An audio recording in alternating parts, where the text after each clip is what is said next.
Hi, quick hello.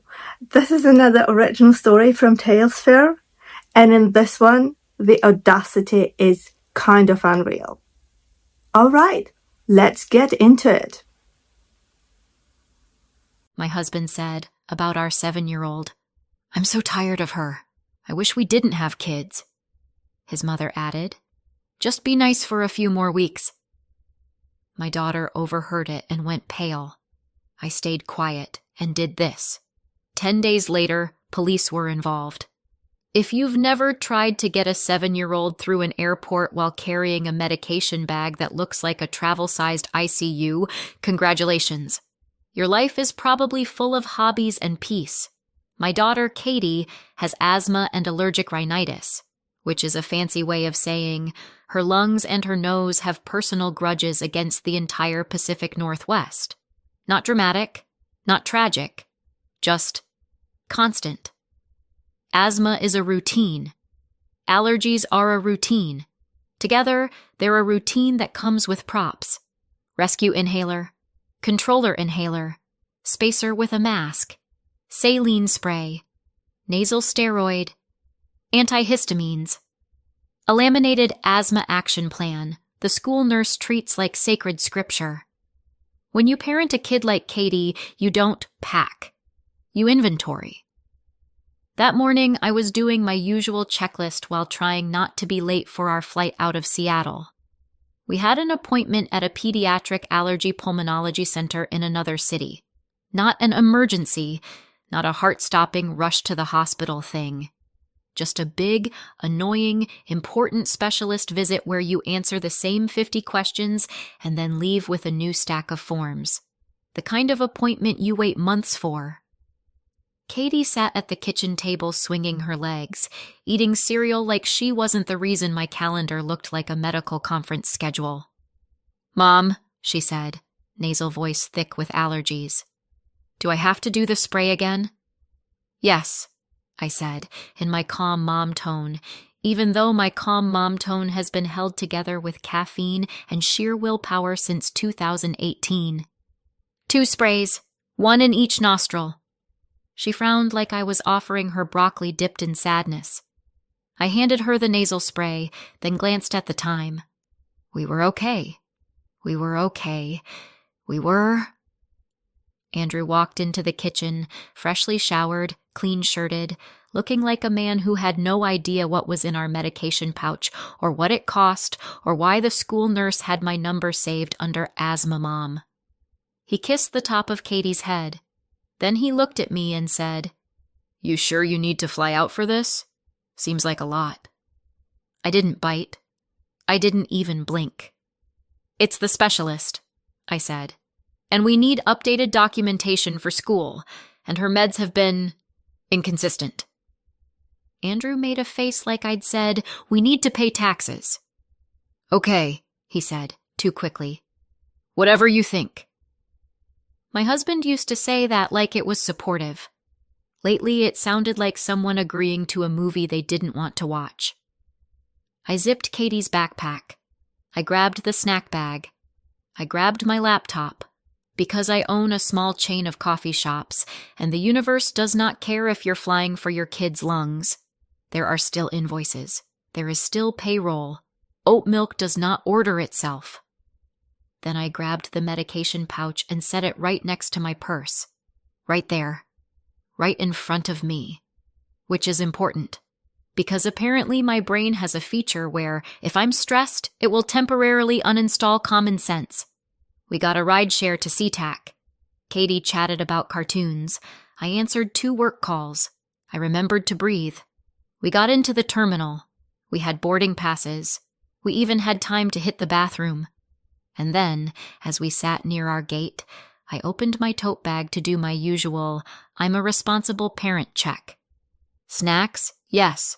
Water? Yes. Tablet? Yes. Headphones? Yes. Medication pouch? No! I stared into my bag like the inhalers were going to materialize out of guilt. Nothing. No spacer. No nasal spray. No antihistamines. No folder with the referral and her last notes. Just me, a growing sense of doom, and a child whose lungs occasionally decide to get creative. At least I always kept her rescue inhaler in my purse, my non-negotiable rule. But without the rest of her meds and paperwork, the appointment was pointless. So yes, I turned around. I closed my eyes for 1 second. Then I stood up. Katie looked up at me. "Mom?" "We forgot your med pouch. And your paperwork," I said. She went wide-eyed. Not because she was scared, but because kids can sense when adults are about to speed run a mistake. "Oh," she whispered. "Yeah," I said. "So we're turning around." We took a rideshare back to our condo building downtown like we were escaping a situation, which, turns out, we were.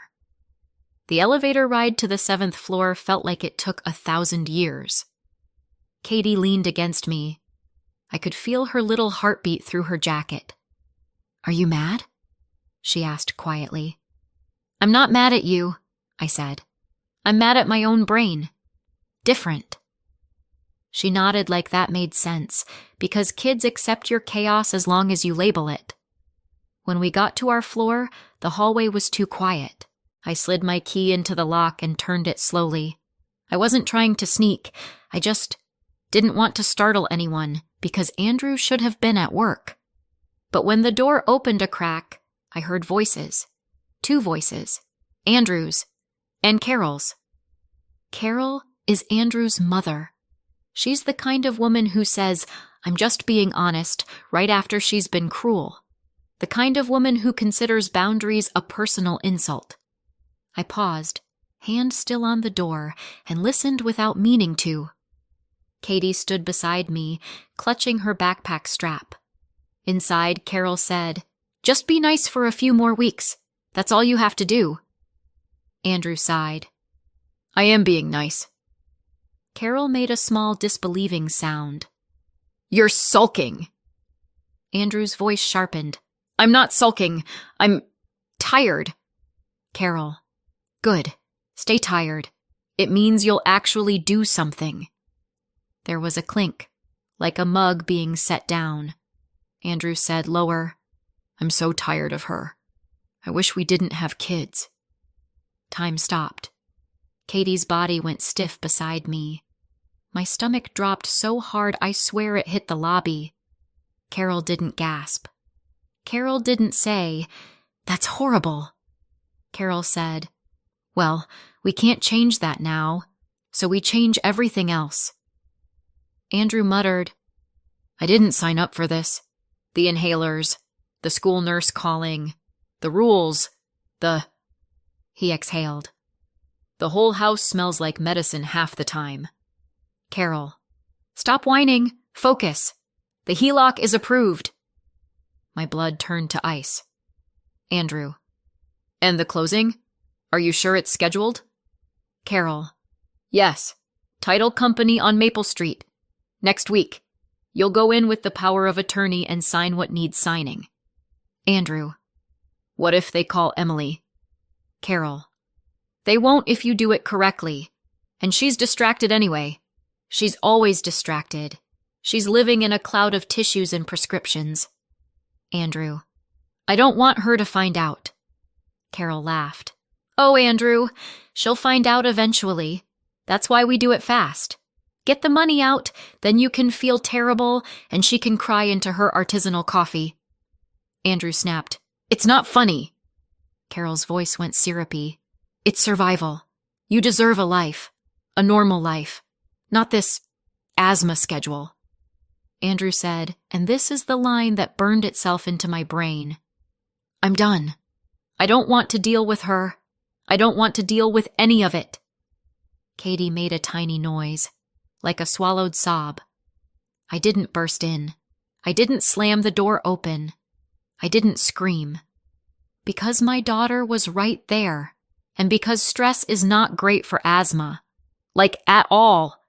So I bent down, covered her hand with mine, and whispered, "Eyes on me, okay? We're going to leave. Quietly." Katie's eyes were huge. "Mom." "I know," I murmured. We'll talk. Not here. We backed away from the door like we were defusing a bomb. Then we walked down the hallway with the calm, casual pace of two people who definitely weren't falling apart. The elevator dinged. The doors opened. We stepped in. The doors closed. Only then did I let myself breathe. Katie's lips trembled. Did Dad mean that? I crouched down so I was eye level with her. Dad said something cruel, I said. And people say cruel things when they're selfish and angry. Is it because I'm sick? She whispered. No. I said it fast. Too fast. Then I softened. No, sweetheart. Your asthma isn't your fault. Your body just needs extra help sometimes. That's all. She stared at the elevator floor. I put 2 fingers under her chin gently. Look at me. You are not a burden. You are a kid. And kids deserve to be loved and protected. Always. Katie blinked hard. I don't want him to hate me. My chest tightened like I was the one with asthma. He doesn't get to put that on you, I said. That's adult stuff. That's his mess, not yours. She nodded like she was trying to understand something way too big for 7. I took a breath and said, Do you feel tight in your chest? She shook her head, but her breathing was shallow. Okay, I said. We're going to go somewhere safe, and I'm going to handle everything. And then, because life loves timing, my phone buzzed with a work notification about a supplier issue. I looked at it, then at Katie's pale face, and I thought, no, not today. Not ever again. We went straight to my friend Lisa's place. Lisa is one of those rare adults who can hear something happened in your voice and immediately pivot into action without asking for a full PowerPoint. She opened the door, saw Katie's face, and said, Shoes off, kiddo. Couch, blanket. Do you want apple slices or goldfish? Katie managed a tiny nod. Then Lisa looked at me. Not dramatic. Just steady. What happened? She asked. I swallowed. My throat felt scraped raw.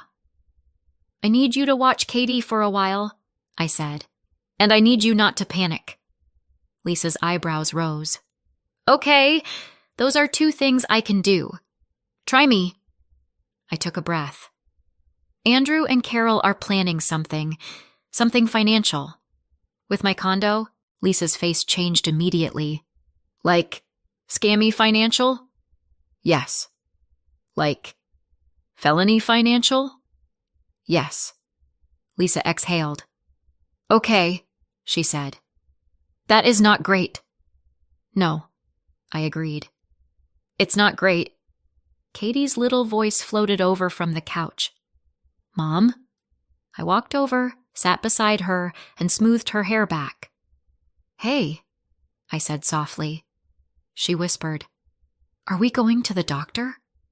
We're going to reschedule, I said. I promise. The doctor isn't going anywhere. She nodded, then said, Is Dad going to take our house?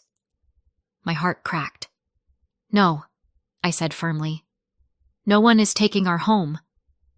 She studied me like she was searching for a lie. You swear? I looked straight at her. I swear. She relaxed a fraction. Not all the way. Just enough to breathe. Lisa made tea. For Katie, she found a juice box. For me, she handed me coffee like she understood that caffeine is a legal coping mechanism. Tell me, Lisa said, sitting across from me. So I did. In short bursts. Like I was afraid if I spoke in full paragraphs, I'd start crying. HELOC. Power of attorney. Title company. Just be nice for a few more weeks. I wish we didn't have kids. Lisa's jaw tightened. I'm going to say something, she said, and you're not going to like it. I've had a pretty rough morning, I said. Go for it. You need to assume Andrew is capable of more than you think, Lisa said. If he's willing to say that about Katie, he's willing to do other things too. I stared into my coffee. Because she was right. Andrew and I had been together for 11 years, married for 8. When we met, he was charming, funny, low drama, and I'm not an idiot. I don't fall for every smile. I was building my business even back then, one little cafe at a time, starting with a cramped spot and a second-hand espresso machine that sounded like a dying lawnmower. Andrew liked the idea of me being ambitious, as long as it didn't inconvenience him. The first cafe did well, the second cafe did better, then a third. Suddenly, I wasn't Emily with a cute hobby. I was Emily with payroll. Andrew liked that too, until he didn't. Around the time Katie was diagnosed with asthma, around the time our house turned into a cycle of meds, appointments, and please call the nurse emails, Andrew started changing. He wasn't cruel at first, just absent, then irritable, then weirdly interested in my finances. He'd ask about my business checking account like he was just curious. He'd ask about the condo title like it was just conversation. He'd look at my laptop screen over my shoulder and say, "Wow, those numbers are big." I thought it was awkward support. Turns out it was reconnaissance. Lisa said, "Okay, step 1. You call the lender." "I don't even know where to start," I said. Lisa looked at me like I'd forgotten my own name. "Emily," she said, "you own multiple businesses. You can absolutely do this." "Thanks," I muttered. "It's nice to know my panic is not convincing." "Your panic is very convincing," Lisa said. "It's just not helpful." Katie coughed softly from the couch. I froze like every mom of an asthmatic child freezes. "Baby?" I called gently. "I'm okay," she whispered. I watched her breathing for a beat. She was okay. Just allergies. Still, my nerves were stretched tight. I pulled out my phone, and I called my lender. The lender's automated system was a masterpiece of modern cruelty. Press 1 for mortgages, press 2 for home equity products, press 3 if you enjoy suffering. I made it through, did the verification dance, and finally got a loan officer named Michael. Michael sounded like a normal human being, which in customer service is basically a miracle. "Hi," I said. "I need to know if there are any recent loan applications tied to my property." There was a pause. Keyboard clicking. "Yes," Michael said carefully. "There's an active HELOC application." My grip tightened on the phone. "Active how?" "It's approved," he said. "Closing is scheduled." I looked at the wall like it was going to explain how my life got here. "I didn't apply for it," I said. Silence. Then Michael's voice changed. Less cheerful, more professional. "Okay," he said. "Do you recognize the co-applicant?" "There shouldn't be a co-applicant," I said. Another pause. "There isn't," he said slowly. "But there is a power of attorney on file." My blood ran cold. "That's fake," I said. "My husband and his mother are doing something." Michael didn't argue. He didn't tell me I was overreacting. He didn't ask if I was sure. He said, "I'm escalating this to our fraud team right now. You need to file a police report for identity theft and forgery." "Okay," I said. "How do I stop the closing?" "We can place a hold," he said, "but we need documentation. Police report number, statement, and you'll likely need to speak to the title company." I exhaled. "Okay," I said, because okay is what you say when your entire marriage collapses into a crime investigation. Michael added, "And, Miss Parker?" "Yes." "If your husband has access to your accounts or documents, you should secure everything. Passwords, 2-factor authentication, everything." "I will," I said. Then I hung up and stared at my phone like it had insulted me. Lisa's eyes were locked on my face. "It's real," she said. "It's real," I confirmed. Katie's little voice again. "Mom?" I walked to the couch and sat beside her. "Hey," I said, smiling like my face wasn't aching from holding it together. She whispered, "Are we staying here?" "For a little while," I said. "A sleepover with Lisa." Her eyes widened. "Can we have pancakes?" Lisa snorted. "Absolutely." I kissed Katie's forehead. "Go pick a movie," I told her. When she hopped off the couch, Lisa leaned toward me. "Police report," she said. "Now." So I did. The precinct on Jefferson Avenue smelled like old coffee and fluorescent lighting, which felt fitting because my life had become a bad office break room. I met Detective Peterson, who looked like a man who had heard every variation of "my spouse did something terrible" and had long ago stopped being surprised. He listened while I explained the HELOC, the power of attorney, the title company, and the fact that my husband and his mother were discussing it like it was a grocery list. Detective Peterson asked, "Do you have any evidence?" I hesitated. Then I said, "I recorded a little." Lisa had told me earlier, quietly, firmly, "If you ever hear them talking again, record it. Don't be noble. Be smart." So yes. Back at the door, after the first shock, I'd hit record. My hands were shaking. The audio was muffled, but it caught key words. HELOC, power of attorney, closing. "Be nice for a few more weeks." Detective Peterson listened, expression unreadable, then nodded. "That helps," he said. "A lot." He asked about the power of attorney. Did I ever sign one? Did Andrew ever mention one? Did I trust Carol with paperwork? "No," I said. "God, no." He wrote things down, then said, "We're going to request the loan file and the notarization record." "The notarization record?" I repeated. Detective Peterson's mouth twitched. "This is where it gets interesting," he said. "A lot of these closings use remote online notarization now.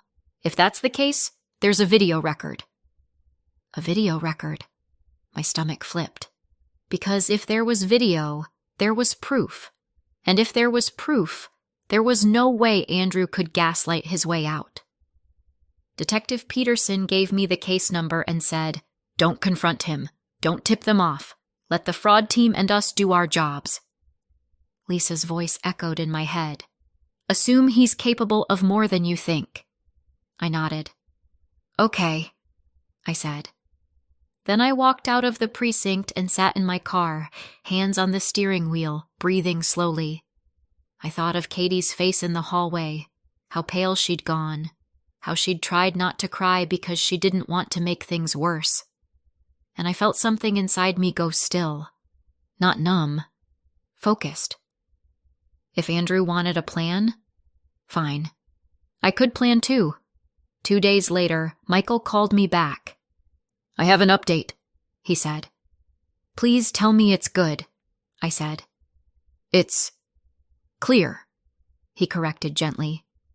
"Our fraud team pulled the documents. The power of attorney is notarized through an online notary platform." "Meaning there's video," I said. "Yes," Michael replied. "Detective Peterson requested it. We're coordinating with the title company." My heart hammered. Later that afternoon, Detective Peterson called. "We got the recording," he said. "And?" My voice shook. "It's not you," he said. I closed my eyes. Relief and rage crashed together in my chest. Detective Peterson continued. "The signer is a woman. Similar build, similar hair color. But it's not you.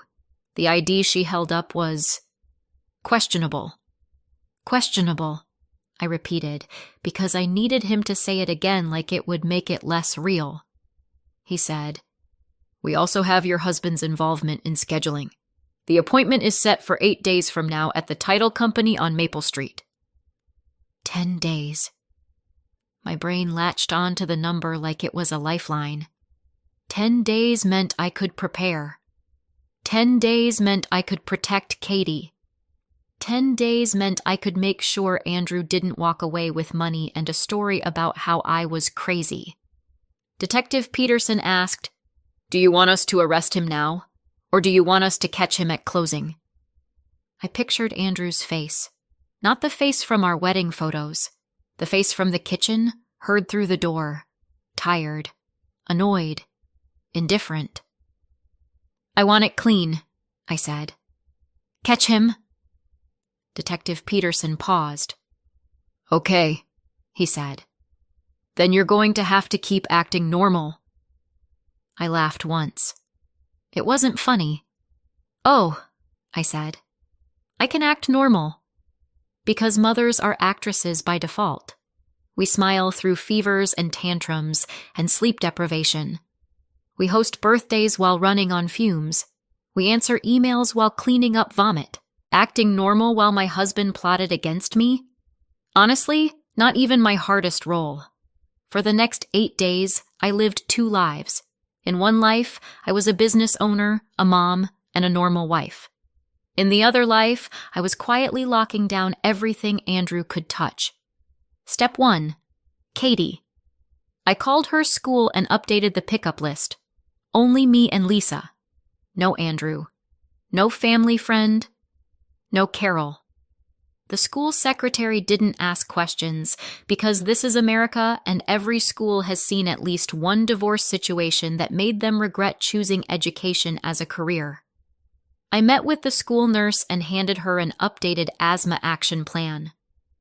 "I also need to make sure," I said carefully, "that no one can change Katie's emergency contacts without my permission." The nurse gave me a look that said, "Oh, that kind of situation." "Got it," she said. "We'll note it." Step 2. My money. I changed passwords. Every password. Banking, payroll, vendor accounts, email, even the streaming services, because I was not about to let Andrew keep watching my Hulu with my dignity. 2-factor authentication on everything. I moved important documents, birth certificates, property paperwork, insurance policies, into a safe deposit box. Lisa helped because Lisa doesn't believe in doing scary things alone. "Do you feel like a spy?" she asked as we walked out of the bank. "I feel like a woman who learned her husband is an idiot," I said. "That's most spies," she replied. Step 3. Andrew. Andrew came home every night and performed husband theater. "How was your day?" he'd ask. "Busy?" I'd say. "How's Katie?" he'd ask with the soft voice, the voice that almost sounded real. "She's okay," I'd reply, watching him like he was a puzzle made of snakes. One evening he said, "You know, if you ever needed extra cash, like for medical stuff, we could look at a line of credit." I almost dropped my fork. I smiled instead. "Oh?" I said, like this was casual conversation and not a confession. He shrugged. "Just thinking out loud." "Interesting," I said, and took another bite of salad like my mouth wasn't full of nails. Carol texted me during those 10 days too. Always something nice. "How's sweet Katie? I saw this article about air purifiers. You should take better care of yourself, Emily. Stress isn't good for the immune system." Carol's kindness was like perfume sprayed over trash. I ignored most of it. But on day 6, Carol called. I didn't want to answer. Lisa said, "Answer it. Let her think everything's fine." So I did. "Hi, Carol," I said, bright. "Oh, Emily," Carol said, warm as a knife. "How's our little Katie doing?" I forced myself to stay calm. "She's okay," I said. "We're managing." "Good," Carol purred. "You know, Andrew worries." I almost laughed. "He does?" I asked. "Oh, yes," she said. "He just wants what's best for the family." I stared at the wall. "The family," I repeated. Carol continued. "And you've been so busy. With the shops, with appointments, with everything. You must be exhausted." "Yes," I said truthfully. "Well," she said, "if you ever need help, you know I'm here." I pictured her in my kitchen, plotting my financial destruction. "You're so kind," I said. My voice didn't crack. I was proud of myself. After I hung up, I went into the bathroom and stared at myself in the mirror. My face looked normal, but my eyes looked different, like someone who had stopped believing in excuses. Katie, meanwhile, was doing what kids do. She drew pictures, she watched cartoons, she asked for pancakes, and sometimes, when she thought I wasn't looking, she watched me like she was checking if I was still there. One night, as I tucked her into bed, she whispered, "Mom?" "Yes, baby." "Do you still love Dad?" she asked. My throat tightened. "I love the part of him I thought was real," I said carefully. Katie frowned. "But he said he didn't want kids." I sat on the edge of her bed and smoothed her blanket. "Sometimes adults say things they don't understand," I said. "Sometimes adults are wrong." "Is he wrong about me?" she whispered. "No," I said fiercely. "He's wrong about you. You are wonderful." She stared at her stuffed animal. "Okay," she said softly, like she was trying to accept it. I kissed her forehead. "You and me," I whispered. "We're a team." She nodded. And in that moment, any lingering hesitation I had about what I was doing disappeared. Because this wasn't just about money or property, this was about safety. This was about showing my daughter that when someone tries to hurt you, emotionally, financially, any way, you don't shrink. You act. On day 8, something happened that made the whole thing even uglier. I was at my flagship cafe, the one with the long line and the baristas who can spell Siobhan correctly on the first try, when a woman walked in looking like she hadn't slept in a year. She hovered near the counter, then finally said, "Are you Emily Parker?" "Yes," I said cautiously. She swallowed. "My name is Megan," she said. I think your husband might be... I don't know how to say this." My stomach sank. Megan glanced down at the stroller beside her. A toddler, Timothy, sat inside, chewing on a toy, oblivious. Megan's hands shook as she continued. "Andrew told me you were separated," she said. "He said he was moving out soon. He said you were... unstable." Lisa's words echoed again. "Assume he's capable of more than you think." I motioned Megan to a quiet table. She sat, gripping her coffee like it was an anchor. "I didn't come to ruin your life," she said quickly. "I didn't even know. He asked me for money. He said he needed help because you were draining him with medical bills and he couldn't access his accounts." My jaw clenched. "He asked you for money?" I repeated. Megan nodded, eyes shining. "He said once he got this loan sorted, he'd pay me back. He made it sound temporary." Timothy babbled, happy. Megan looked at him, then at me. "I feel stupid," she whispered. I took a slow breath. "You're not stupid," I said. "You were manipulated." She hesitated. Is he dangerous?" I thought of the hallway, the voice, the plan. "I don't know," I said honestly. "But I know he's willing to do illegal things, and I know he's willing to lie to your face while doing them." Megan's shoulders sagged. "I have messages," she said. "Screenshots. If you need them." "I do," I said. Because if Andrew was running multiple scams, this wasn't just family drama. This was a pattern. When Megan left, I sat alone for a moment in my office behind the cafe and stared at the wall. I felt numb. Then I felt furious. Then I felt strangely clear. Because the story I'd been clinging to, maybe this is just Carol, maybe Andrew is being pressured, fell apart completely. Andrew wasn't a weak man being led. Andrew was an adult making choices, and those choices were going to meet consequences. Day 10 arrived like a storm you can see coming from miles away. Andrew woke up early, he showered, he put on a nice sweater, the "I'm about to sign fraudulent documents" sweater. He whistled while making coffee. Whistled. Like this was a normal day. "Big day?" I asked lightly, because I deserve an Oscar. He blinked, then smiled too fast. "Just work stuff," he said. "Meeting." "Have fun," I said, sipping my coffee like I wasn't counting down to his downfall. Carol texted me at 9:12 a.m., "Today's the day. Stay calm," which, honestly, was hilarious. Because Carol didn't realize I was calm. I was calm like a locked door. At 10:30 a.m., I walked into the title company on Maple Street. The office looked exactly like every office where people sign their souls away. Beige walls, polite receptionist, a bowl of mints that tasted like regret. Michael was there. 2 security officers. Detective Peterson, wearing plain clothes, sitting in a corner like a man waiting for a bus. He nodded at me.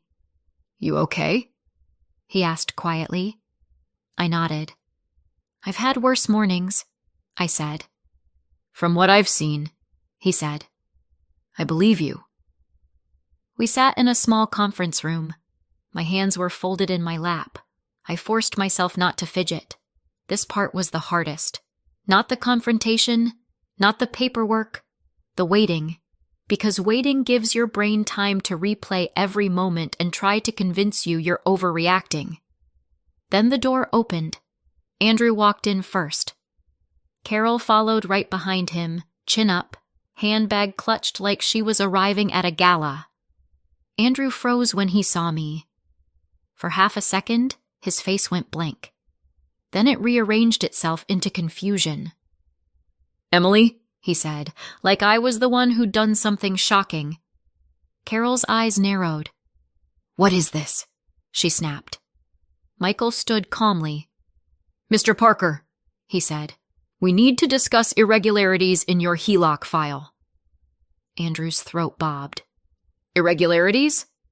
Detective Peterson stood. "Andrew Parker?" Andrew's eyes flicked to him, then to me. "What is—" "This is a fraud investigation," Detective Peterson said evenly. Carol's mouth tightened. "This is ridiculous," she hissed. "We have a notarized power of attorney." Michael lifted a folder. "We've reviewed the notarization," he said, "including the video record." Andrew's face drained of color. Carol snapped, "That video proves nothing." Detective Peterson looked at her. "Ma'am," he said, "the video shows a woman who is not Emily Parker signing as Emily Parker." Carol's jaw clenched. Andrew turned to me, eyes wide, a mix of panic and rage. "You set me up," he whispered. I tilted my head. "No," I said. "You set yourself up. I just stopped you from finishing." Carol lunged forward, pointing at me like I was a disobedient employee. "How dare you do this to your family?" Detective Peterson's voice sharpened. "Ma'am, step back." Andrew started talking fast, the way guilty people talk when they think speed can replace truth. "It's a misunderstanding," he said. "I was trying to help us. Emily's been overwhelmed and Michael cut him off. "Sir," he said calmly, "you attempted to borrow against a property without authorization, using a forged document. That is not help. That is fraud." Andrew's lips parted. No sound came out. Carol hissed, "Emily, you ungrateful—" I looked at her and smiled slightly. "Carol," I said, "you told him to be nice for a few more weeks." Her eyes widened, just a fraction. Detective Peterson reached into his pocket. "Andrew Parker," he said, "you are being detained pending further investigation into identity theft and loan fraud." Andrew's face twisted. "Emily—" I held up a hand. "Don't," I said softly. "Not here." Carol's voice rose. "You can't do this!" Detective Peterson motioned, and the two officers stepped forward. Andrew stumbled backward. Then the cuffs clicked. The sound was small, but it landed like thunder. 10 days after my daughter heard her father wish she didn't exist, he was being led out of an office by police. Carol tried to follow, yelling. Security blocked her. And suddenly, for the first time in a long time, the air in my chest felt lighter. Not happy. Not triumphant. Just free of the illusion that love would fix someone who preferred convenience over character. That afternoon, I picked Katie up from Lisa's. She looked at my face like she could read it. Kids can't read words, but they can read energy. "Is Dad mad?" she asked quietly. I crouched down and brushed her hair behind her ear.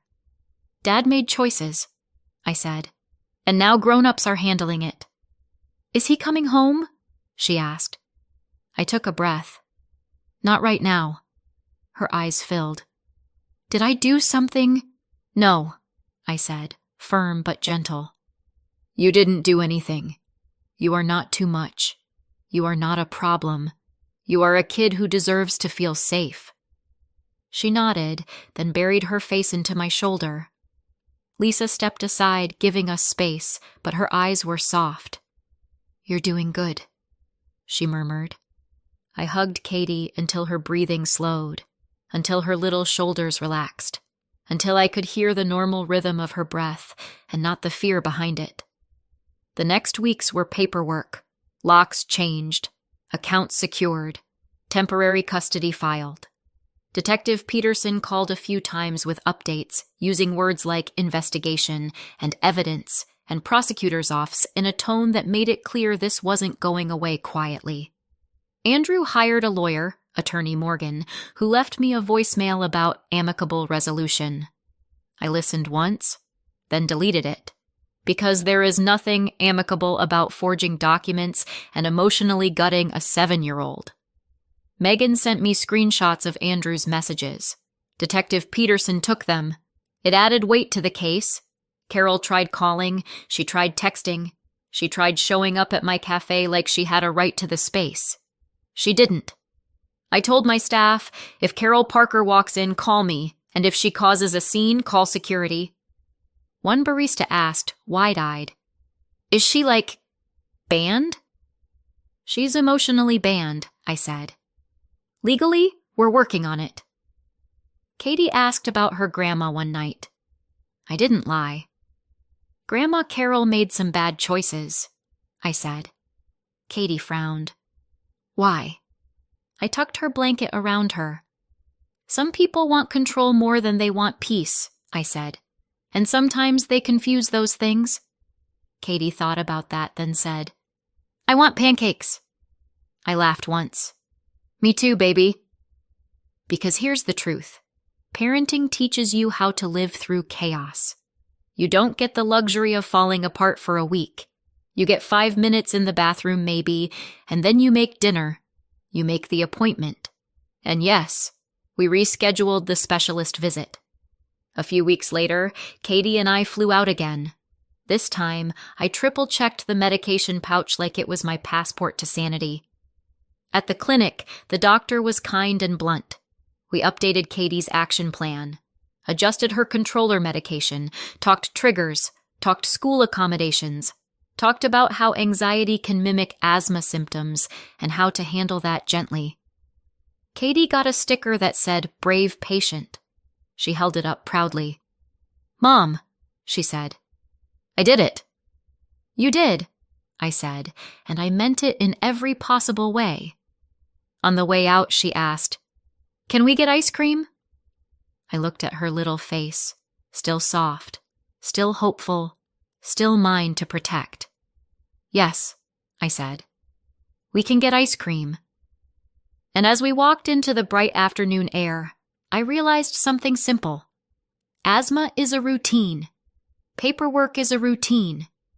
Raising a kid is a routine. but I will never, ever build my routine around a man who thinks my daughter is an inconvenience. Not again. Appreciate you being here. If you enjoyed this, please like the video and subscribe. It really helps the channel. Drop a comment with your thoughts because I read them all. Thanks again, and I'll see you soon with another story